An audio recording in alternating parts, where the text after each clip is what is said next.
retrouve enfin pour une nouvelle vidéo. Là je vais vous présenter des produits terminés. J'en ai choisi en fait, même si on a beaucoup, je les ai choisis parce qu'avant, hop, j'avais juste un sac Sephora comme ça, complet de produits terminés, donc c'était pas possible. Ensuite je suis un peu désolée pour ma voix, je pense qu'elle peut vous sembler un petit peu bizarre. Je suis sur la fin de ma sinusite, d'une sinusite et c'est assez chiant. Je vais commencer par les produits de démaquillage. Là en l'occurrence je vais vous en montrer deux de waterproof, de maquillage waterproof, c'est plus logique de le dire comme ça, parce que je mets que du mascara waterproof, parce que j'ai les yeux très sensibles, un petit coup de vent, une petite émotion, ou même rien du tout, et j'ai les yeux qui pleurent, donc ça fait des petits pâtés là.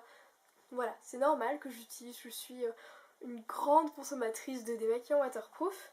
Là je vous en montre que deux, mais j'en ai utilisé je ne sais combien. Je vais vous en montrer, je pense que je ferai une vidéo comparaison par rapport aux démaquillants waterproof que j'ai pu essayer. Enfin bref, je vais peut-être m'arrêter là.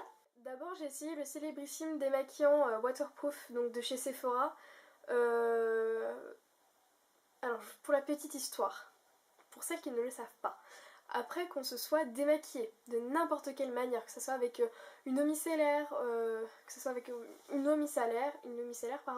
un démaquillant waterproof, un démaquillant non waterproof, une huile, une crème, n'importe quoi, on se passe une lotion sur le visage après pour enlever en fait la fine pellicule de démaquillant qui risque en fait de faire barrage à votre crème de nuit ou même de jour pour qu'elle pénètre.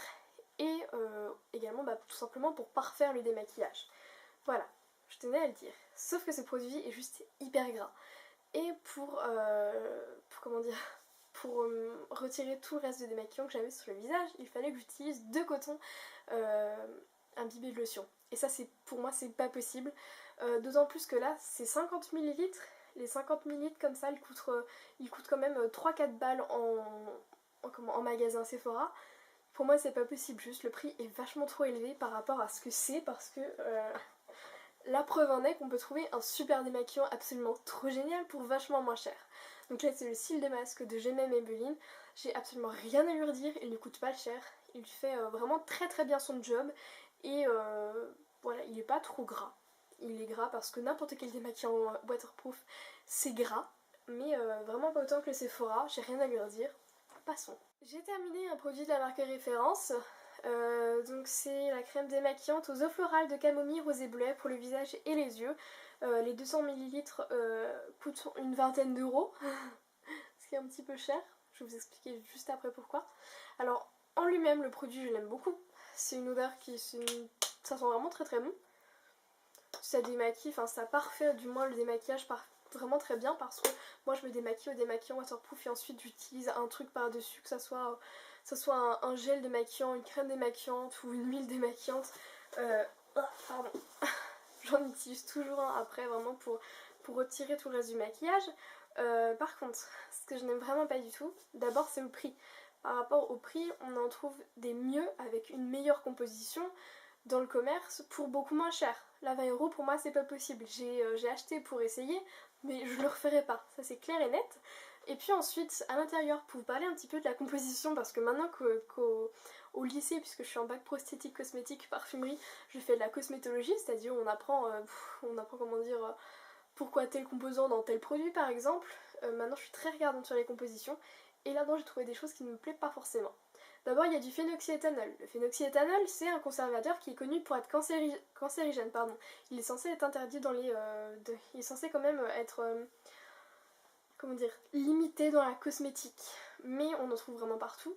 Bon, le phénoxyéthanol ça me gêne pas trop non plus d'en avoir dans les produits démaquillants, mais seulement démaquillants.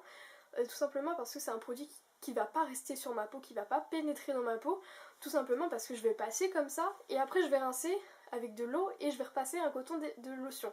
Ça me dérange pas. Par contre ce qui me dérange quand même un petit peu plus c'est les parabènes. Les parabènes c'est censé être interdit. Je dis bien c'est censé parce que des parabènes on en trouve vraiment partout. Alors les parabènes je suis pas pour, mais je suis pas totalement contre non plus. Surtout certains, donc il y en a 4. Et là les 4 ils sont... Donc il y a le méthylparabène, éthylparabène, propylparabène, butylparabène, isobutylparabène. Bon, il y en a 2 qui sont moins méchants que les 2 autres, mais là franchement il y a les 4 et voilà. Next. Ensuite, j'ai terminé 2 produits de la gamme Visibly Clear de la marque Neutrogena. Neutrogena, c'est quand même une très très bonne marque pour de la grande surface par rapport à la peau, comment dire, la peau atteinte d'acné, enfin de boutons du moins. Alors, il y a d'abord la lotion, la célébrissime lotion désincrustante pour les pores obstrués, qui est comme ceci, que j'ai utilisée pendant des années, que j'ai arrêté d'utiliser il y a quelques mois. Donc la preuve en est que je ne l'ai même pas terminée celle-ci, tout simplement parce qu'il faut savoir l'utiliser. Parce que c'est un produit qui est juste hyper alcoolisé. Vous ouvrez comme ça, en magasin, vous sentez, mais ça vous pique les yeux quoi. Moi quand je mettais mon coton comme ça sur tout le visage, mais ça me piquait les yeux, c'était pas possible. Ce produit, il faut l'appliquer localement sur les boutons. Parce que ça va les aider à les désinfecter, ça va les assécher parce que c'est hyper alcoolisé. Par contre, vu que c'est hyper alcoolisé, si vous le mettez sur tout le visage, ça va vous dessécher la peau de tout le visage. Étant donné qu'à la base vous utilisez ce produit parce que vous avez des boutons, si votre peau, votre peau en fait, si vous avez des boutons, c'est parce qu'elle n'est pas bien équilibrée. Ce produit qui est hyper alcoolisé ne va pas l'aider à bien l'équilibrer. Au contraire, vu que ça va la dessécher si vous en mettez partout, vous allez encore plus déséquilibrer toute votre peau. Voilà, que ce soit dit entre nous. Voilà, si vous utilisez, c'est seulement localement sur les boutons. Sinon sur tout le visage, ça va pas vous aider. Vous allez vous dire, ça sert à rien quoi. Ensuite, il y a les lingettes nettoyantes pour les boutons.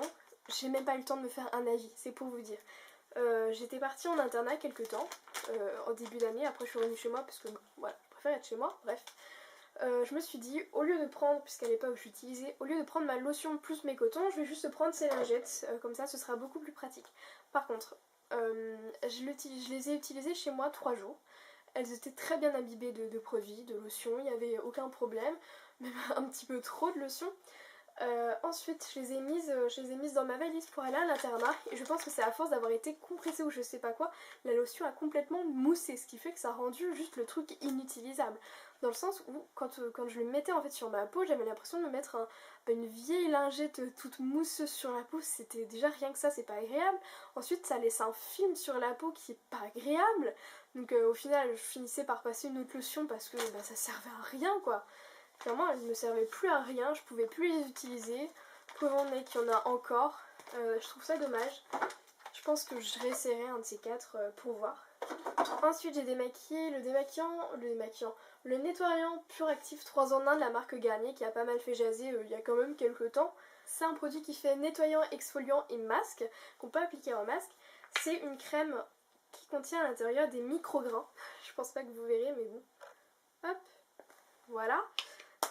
C'est un produit franchement qui a été vraiment génial quand à un moment j'avais beaucoup de boutons parce que j'avais commencé un traitement d'antidépresseur. J'ai l'impression qu'il y a quelqu'un, c'est super déstabilisant, j'aime pas qu'il y ait quelqu'un. Bref, c'est un produit, il faut vraiment savoir l'utiliser, c'est pareil que cette lotion. Les produits pour les boutons, des boutons pour les boutons par contre, oh là là, je bug. Voilà, les produits pour les boutons, même les produits nettoyants en général, il faut savoir les utiliser, sinon on ne peut pas avoir de bons effets ou sinon ça sert tout simplement à rien du tout. C'est un produit qu'il faut utiliser de façon régulière, bien sûr, mais assez espacée. Dans le sens, c'est surtout si vous l'utilisez en masque et en exfoliant, c'est un produit qui a tendance à vraiment assécher la peau. Donc derrière, il faut automatiquement bien hydrater sa peau. Tout en l'utilisant de façon assez espacée. Mais en soi-même, c'était quand même un produit hyper agréable à utiliser dans le sens où quand je l'utilisais en masque, donc j'en mettais localement vraiment juste sur la zone T là. Et sur les zones où j'avais des boutons, je le mettais pas sur tout le visage. Ça faisait quand même très bien partir les boutons. Et puis quand on enlevait, on avait cet effet glaçon hyper agréable. Et voilà, c'est pas un produit que je rachèterais parce que maintenant... j'ai beau avoir quelques boutons, c'est pas la peine pour moi d'utiliser des nettoyants aussi costauds, parce qu'il est vraiment costaud. Donc voilà. Mais à l'occasion, si j'en ai besoin, je les rachèterai. Ensuite, alors là, c'est le produit qui fâche, le produit qui va faire l'objet d'une vidéo tout entière. C'est une eau florale de la marque Christian Lienard. Vous savez, cette eau florale qu'on trouve pour 4-5 € dans les supermarchés. Sincèrement, je suis complètement contre. D'abord, rien qu'en voyant le conditionnement, parce que ça s'appelle pas un packaging, ça s'appelle un conditionnement. C'est une bouteille en verre très lourde, qui est juste un peu impossible à transporter partout avec soi. Voilà, et en plus il y a un goulot, donc il faut prendre un coton, faire comme ça, c'est franchement trop chiant, il faut le dire. C'est entre nous, il faut le dire, c'est chiant. Une eau florale, c'est tout simplement, comment dire, c'est une eau florale quoi, c'est une eau de fleurs. Sauf que là-dedans, on n'a pas que de l'eau de fleurs, donc ça sent bon. Oui, ça sent bon, c'est normal, il y a du parfum. En plus, on le voit bien, c'est eau de rose aromatisée. Pour moi, ce produit, c'est juste une grosse blague, parce que pour moi, une eau florale, il faut pas 30 000 composants, il faut pas 30 000 composants pour ce genre de produit. Là, il y a une liste, mais c'est affreux quoi. Puis on voit de ces trucs, tu sais même pas d'où ça sort. C'est pour ça que je me suis mise à utiliser les eaux florales bio, en l'occurrence de la marque Sobioéthique. Parce qu'au niveau d'abord du conditionnement, c'est en plastique, donc c'est plus léger. Et puis, il y a un spray, comme ça. Et donc, on peut directement sprayer sur son visage, passer le coton, et parfait, on n'en parle pas. Et avec ce genre d'eau, comme il y a moins de composants, là, je veux pas faire ma bobo qui adore le bio, c'est cher mais c'est génial, voilà, le bio c'est beau. Mais sincèrement là on a une liste d'ingrédients complètement réduite, on va à l'essentiel. Là on a, bon certes c'est agréable à l'utiliser parce que ça sent bon, par contre on n'a pas de réel effet, pour moi, on ne peut pas avoir vraiment de réel effet avec cette eau florale, alors qu'avec celle-ci, on voit la différence au bout de quelques temps d'utilisation. Là, il faut attendre je sais pas combien de temps pour voir de réels effets. Là, on attend beaucoup moins de temps pour voir de réels effets. Je sais pas si je me fais comprendre. Je m'expliquerai un petit peu plus par rapport aux composants dans une prochaine vidéo. Ensuite, j'ai terminé un déodorant de la marque Mon Savon. J'aime vraiment beaucoup leur déodorant spray. Donc là, c'est le Pierre d'Alain lait et fleurs de lotus que j'aime vraiment beaucoup, qui ne coûte pas cher, qui est sans alcool, sans parabènes et sans antitranspirant synthétique. Là, en ce moment, je suis en train d'essayer un antitranspirant en spray de cette même marque. Je crois que c'est lait et fleurs de coton. Ça sent encore meilleur. Par contre, le gros problème, c'est que ça fait un nuage de... C'est juste un nuage de déodorant et sur moi ça ne marche pas du tout, donc je reviendrai automatiquement à celui-ci. Tout ça pour dire qu'il est très bien. Ensuite j'ai terminé un produit coiffant, c'est le Unique One de Revlon. Alors ce produit je l'ai vraiment beaucoup aimé moi parce qu'il sent trop bon. J'adore cette odeur, cette petite odeur de coiffeur, de quand on va chez le coiffeur. Moi quand j'étais petite c'était pour avoir cette odeur en fait sur mes cheveux que j'avais trop envie de tout le temps aller chez le coiffeur. Par contre, comment dire, moi j'ai besoin de ce genre de produit un peu crème pour protéger mes cheveux qui en plus maintenant sont colorés, pour protéger mes cheveux et apporter en fait un petit truc texturisant, un petit truc qui va les empêcher de se déshydrater au fil de la journée, surtout quand il fait chaud. J'espère que je me fais comprendre. Parce que si je prends ma douche, que je laisse sécher mes cheveux comme ça et voilà, je mets rien dessus, vas-y je sors. Je vais avoir des cheveux en fait qui vont sembler secs, rêches, vraiment pas du tout agréables, alors qu'avec n'importe quel de ce genre de produit, j'ai des cheveux beaucoup plus doux, ils sont beaucoup plus agréables à toucher. Alors ce produit promet 10 réels effets, donc je dis pas n'importe quoi parce qu'il y a bien écrit 10 real effects. Le gros truc, alors il y en a qui l'aiment, il y en a qui ne l'aiment pas. Vous ne l'aimerez pas si vous vous attendez à ce qu'il fasse vraiment... comment dire, à ce qu'il fasse vraiment ces 10 effets là en même temps. Voilà, pour moi il faut l'acheter en se demandant ce qu'il peut faire sur ses cheveux, donc on se dit on va voir. Là vous serez un peu plus satisfaite parce que vous pourrez voir la différence avant-après, mais vraiment si vous attendez à avoir les 10 effets là, ces 10 effets là sur vos cheveux, voilà, vraiment faut pas s'y attendre parce que vous allez être déçus, tout simplement. Et soit dit en passant, c'est assez pratique parce qu'en fait c'est à boîte de la crème, en fait c'est sous forme de spray, donc on spraye comme ça sur ses cheveux, c'est hyper pratique. Moi j'adore les sprays. Pour terminer dans les produits de soins, j'ai 2 baumes à lèvres Carmex. Avant c'était vraiment mes baumes à lèvres, mes chouchous quoi. Donc avant de vous expliquer pourquoi, j'avais celui-ci en pot comme ça, avec un SPF de 15 comme ça, à la cerise. Vraiment que j'adore, qui sent extrêmement bon, que j'adorais, que je mettais vraiment en couche épaisse le soir pour que le lendemain matin mes lèvres soient nickel. Ça sent vraiment très très bon, ça a une odeur tout simplement du baume à lèvres original de Carmex, ainsi que l'odeur des baumes à lèvres, des bonbons à la cerise de la marque Créma, là, les Crémalades je crois. Et franchement, ces bonbons là je les adore, donc c'était topissime. Et ensuite j'avais celui-ci toujours avec un SPF de 15, celui-ci, celui à la fraise. Là par contre j'étais nettement moins fan de l'odeur. Par contre c'est vrai que le conditionnement était pas mal pour transporter vraiment partout avec soi. Alors ces baumes à lèvres ne sont plus mes baumes à lèvres chouchou, du moins ce pot là n'est plus baume à lèvres chouchou, parce que j'ai des lèvres qui demandent vraiment d'être nourries et d'être hydratées vraiment au quotidien, mais tout le temps, tout le temps, tout le temps. Puis en plus moi je sais qu'à peine elle me tiraille je vais pas du tout être bien, je vais devoir enlever, même si j'ai le plus beau rouge à lèvres du monde qui coûte 500 balles l'application, je vais l'enlever, je vais mettre un baume à lèvres.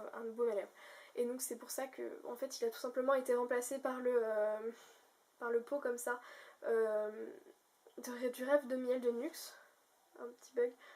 C'est un baume à lèvres qui déjà il est beaucoup plus épais, donc c'est normal qu'il ait un effet beaucoup plus nourrissant, mais bon il sent moins bon ça c'est sûr, mais je vois plus d'effet sur mes lèvres. Ensuite on va passer aux produits de maquillage, enfin. Alors d'abord j'ai essayé la base de Professional de Benefit, comme ça. Donc c'est un baume qui est censé un peu matifier et flouter les pores. C'est totalement vrai. C'est infini mais c'est propre, c'est magnifique, c'est poudré, c'est propre, on voit plus les pores, c'est magique, on a la peau matifiée. Donc cette base là, les jours où j'ai une grande occasion, je l'adore. Là il en reste un petit peu, donc je continue les jours où j'ai une occasion vraiment d'appuyer dessus, c'est pour ça que je vais quand même pas l'acheter maintenant. Par contre, ce genre de produit en fait, de base siliconée qui floutent les pores, j'en utilise tous les jours parce qu'ici j'ai les pores vraiment très dilatés et dès que je mets n'importe quel produit de maquillage dessus, on va voir mes pores, ça va vraiment pas faire joli, on va voir que je suis maquillée, enfin bref, en gros c'est vraiment dégueulasse. Donc cette base, je l'utilisais vraiment tous les jours. Par contre, on voit sincèrement le niveau descendre à une allure de malade, surtout quand on sait qu'on l'a payé 30 € pour 22 ml. C'est pour ça que je suis passée à la base Baby Skin de Maybelline, même si je garde quand même celle-ci dans mon cœur, même si c'est celle-ci que je préfère. Je préfère utiliser la Baby Skin qui coûte nettement moins cher, qui floute très bien les pores. Voilà. Ça me dérange vraiment moins de mettre 10 € de temps en temps dans ce produit que de mettre 30 € de temps en temps dans ce produit. Pour continuer dans les bases, j'ai terminé la Primer Potion en teinte originale de Urban Decay. C'est pas une base que je vais racheter. Voilà. Elle me convient pas tout simplement, c'est pas parce que je l'aime pas, c'est qu'elle me convient pas.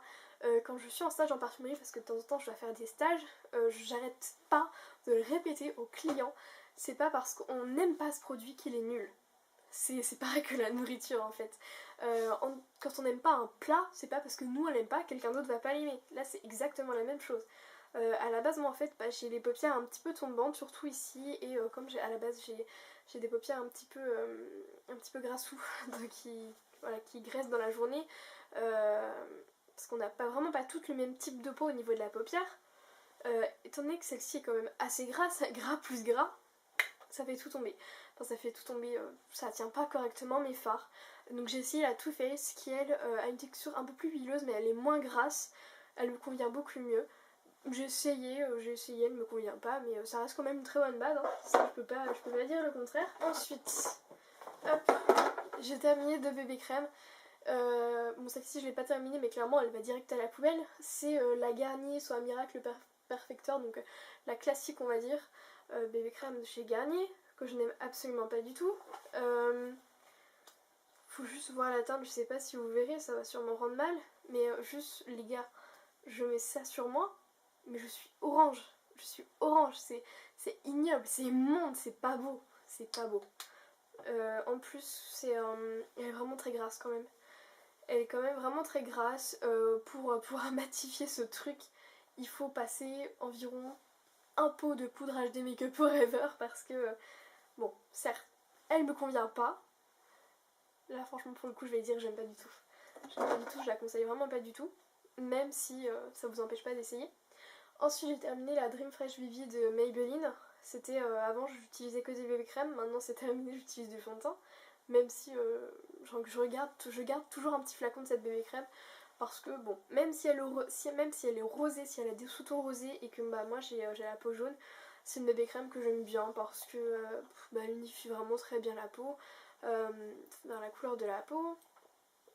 Bah, elle est pas très très chère et bah, franchement j'ai pas grand chose à lui dire, je l'aime bien moi. Ensuite pour terminer dans les bébés crèmes, parce que en fait j'avais pas vu, il m'en restait une. Là c'est plutôt une crème teintée de chez Urban Decay. Donc c'est là Urban Defense Tinted Moisturizer avec un SPF de 20 que j'avais dans la teinte Halo. Bon, franchement rien que le nom ça m'éclatait, c'est ridicule mais ça m'éclatait. C'est une bébé crème qui en elle-même est très bien. Par contre elle est un peu difficile d'application, je trouve qu'elle est un peu pâteuse, elle est un peu sèche, elle est vraiment difficile d'application. Alors au départ la teinte bah, elle est normale, elle est de la teinte de ma peau, donc sur le coup je disais alléluia. Par contre le gros problème de cette crème teintée, c'est qu'elle s'oxyde très mal. Je trouve elle s'oxyde vraiment très mal à l'air. C'est-à-dire que si je laisse quelques minutes à la bébé crème sur mon visage pour s'oxyder, je vais devenir orange. Sincèrement, elle devient orange. Donc on va attendre un petit peu. Bon, vous verrez absolument pas la différence. Ouais non, on voit pas du tout. On voit pas du tout, mais là j'ai la peau blanche, là j'ai la peau beaucoup plus orange. Hop. Voilà, en elle-même c'est une très bonne bébé crème. Le problème c'est qu'elle s'oxyde assez mal à l'air. En tout cas sur ma peau, sûrement sur d'autres types de peau, elle fait pas, sur d'autres personnes, elle fait pas la même chose. Donc tant pis, je suis un petit peu dégoûtée. Elle est quand même à 30€. Je l'ai pas terminée parce que c'est pas possible. Je vais la donner, je vais la vendre, je vais faire quelque chose parce que je peux pas l'utiliser. Ensuite, on y est bientôt. Allons-y gaiement. J'ai terminé 3 anti-cernes correcteurs. Parce qu'un anti-cerne on peut l'utiliser en correcteur et un correcteur on peut l'utiliser en anti-cerne. Bref. J'ai d'abord terminé bien sûr dans la teinte la plus claire, la Dream Lumy Touch de chez Maybelline. Donc là, l'écriture est effacée tellement je l'ai utilisé ce truc. En fait là je dois en être environ à mon troisième produit de ce type parce que c'est juste ma valeur sûre, sincèrement.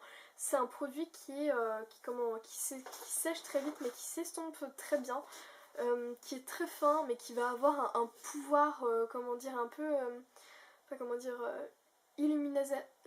illuminateur, pardon, enfin vraiment lumineux, tout en estompant la couleur très bleue de mes cernes. Je sais pas comment vous expliquer, je sais pas comment vous expliquer mon coup de cœur envers ce produit, mais c'est ma valeur sûre. C'est un truc que je rachète en continu, ça coûte une dizaine d'euros, c'est absolument génial. Ensuite de chez Maybelline, il y a le Cover Stick. Alors lui, je trouve, dans certains magasins, je le trouve vraiment très cher. Dans certains magasins, parfois, je le trouve à une dizaine d'euros, alors que moi, j'ai dû le payer dans les 6€. Donc le Cover Stick, c'est censé donc à la base être un correcteur stick. Hop, ouais, bon là on peut vraiment voir que je l'ai terminé.